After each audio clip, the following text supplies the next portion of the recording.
वालेकुम मेरे अजीज़ व अकारब, मैं हूं आपका दोस्त, आपका मेज़बान मोहम्मद वसीम जोखियो। आज मैं आपको कुछ पाकिस्तान की मौजूदा जो सियासी सूरत हाल है उसके बारे में कुछ आपके सामने अर्ज़ करूंगा। वो ये है कि पीटीआई का जो हुकूक सिंध मार्च वो भी कल कराची पहुंच चुका। वज़ीर ख़ारजा शाह महमूद कुरैशी की क़यादत में फिर वफाकी वज़ीर अली ज़ैदी जो सिंध के प्रेसिडेंट, पीटीआई के हलीम आदिल शेख, मुबीन जतोई और XYZ जो भी उनकी एक मूवमेंट एक तरह से अच्छी रही है। पीटीआई सिंध में एक्टिव हो गई है। बाकी ये कि पीपल्स पार्टी का जो मज़ार कायद कराची से जो 27 फरवरी से जो लॉन्ग मार्च, अवामी मार्च, वो भी तकरीबन लाहौर क्रॉस कर चुका है। वो भी बड़ा ज़बरदस्त रहा है। और एक हिसाब से पीपल्स पार्टी सिंध में तो उनकी गवर्नमेंट है, काफ़ी वो मज़बूत है, लेकिन ये कि पंजाब में एक हिसाब से यानी एक उसको तहर्रुक मिल चुका है, एक्टिव हो चुकी है। उनका जो मकसद है, जो अभी सियासी सूरत-हाल, सियासी कशीदगी चल रही है, उनका एक तो बड़ी जो मेन पॉइंट है वो ये है कि इन्होंने किसी भी तरीके से तहरीक अदम एतमाद के तरीके से या फिर किसी और तरीके से अवामी प्रेशर, अवामी दबाव के तरीके से गवर्नमेंट को गिराना है, चाहे वो पंजाब गवर्नमेंट हो या फिर वफाकी हुकूमत इमरान खान की। तो इस सिलसिले में पीपल्स पार्टी के जो पुराने वर्कर, जो पुरानी उनकी एक विकेट, पुरानी अहम विकेट नदीम अफजल चंद साहब, जो 20 साल से पाकिस्तान पीपल्स पार्टी का फैमिली के तौर पर हिस्सा थे, उनकी पूरी फैमिली। लेकिन ये कि फिर वो 2013 के इलेक्शन के बाद, इंतखाबात के बाद वो पीटीआई में शामिल हो गए। लेकिन 2018 में वो अपनी सीट तो नहीं निकाल सके, हार गए थे, लेकिन वज़ीर आज़म इमरान खान ने उनको अपना मुशीर रखा था। ठीक है, 2-2.5 साल उनको हो चुके थे पीटीआई में शामिल होने के बाद।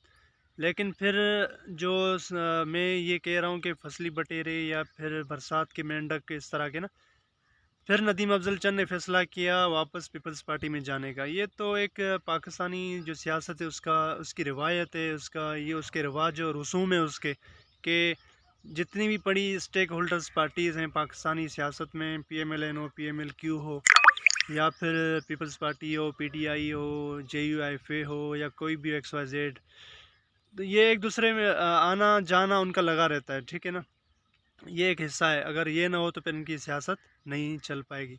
इनकी वाज़ी मिसाल आपके सामने मौजूद है, नदीम अफजल चंद साहब। अभी इनका ये टारगेट है कि इमरान खान की हुकूमत को किसी भी तरीके से गिराना। ये तो लगे हुए, ये तो चंद दिनों के बाद ही पता चलेगा कि ऊँट किस करवट बैठेगा। इनका जो अपोजिशन का एक बड़ी जो कवी उम्मीद है, इनका जो एक रास्ता, यकीनी रास्ता है हुकूमत गिराने का, वो है तहरीक अदम एतमाद। पीपल्स पार्टी भी अपने तय कोशिश करने में लगी है। JUIFA के सरबराह मौलाना फजल रहमान साहब बार बार मुख्तलिफ दरवाज़ों की दहलीज़ पर, घरों की दहलीज़ पर जाते हैं, कभी चौधरी बरदरान की, कभी नवाज़ शरीफ से रब्ता करते हैं, कभी जरदारी को फ़ोन पे लेते हैं।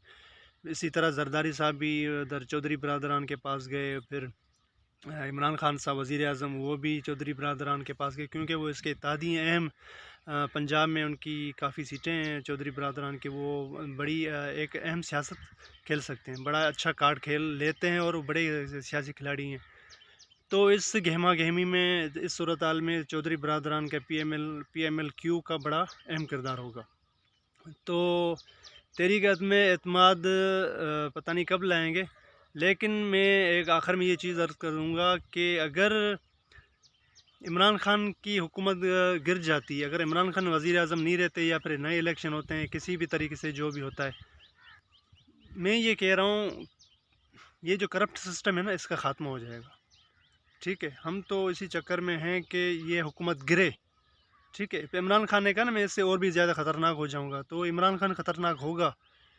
अभी ये अपोजिशन ये ना समझे कि भाई इमरान खान को जाने से ये निज़ाम बच जाएगा या फिर कुछ और होगा, ये उनके फ़वायद वो समेट लेंगे सारे। ये आप अपने जहनों से भी निकाल दें।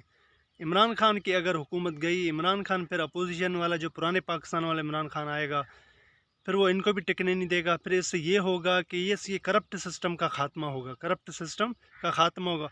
फिर जो स्ट्रगल 2011, 12, 13 और 2014 की जो स्ट्रगल थी डॉक्टर साहब की, डॉक्टर ताहिरुल कादरी की, जब उन्होंने मीनार पाकिस्तान का आवाम का ठाठे मारता समंदर इकट्ठे किया था, उनका एक ही नारा था, सियासत नहीं रियासत बचाओ।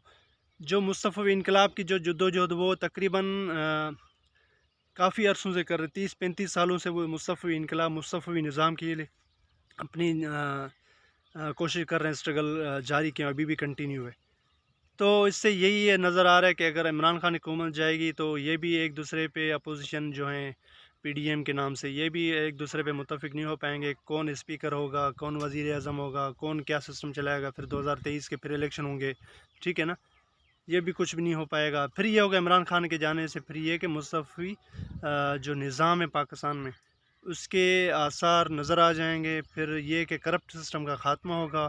عمران خان کا یہ اس کے بعد بڑا ایک اہم کردار ہوگا۔ ابھی دیکھتے ہیں کہ عمران خان پھر وہی پرانی روایتی سیاست کے نظر ہو جاتے ہیں، یا پھر وہ پرانے پاکستان والا جو عمران خان ہے اپوزیشن لیڈر، وہ ان میں نظر آتا ہے۔ ابھی یہ پھر آنے والا وقت ہی بتائے گا۔ شکریہ۔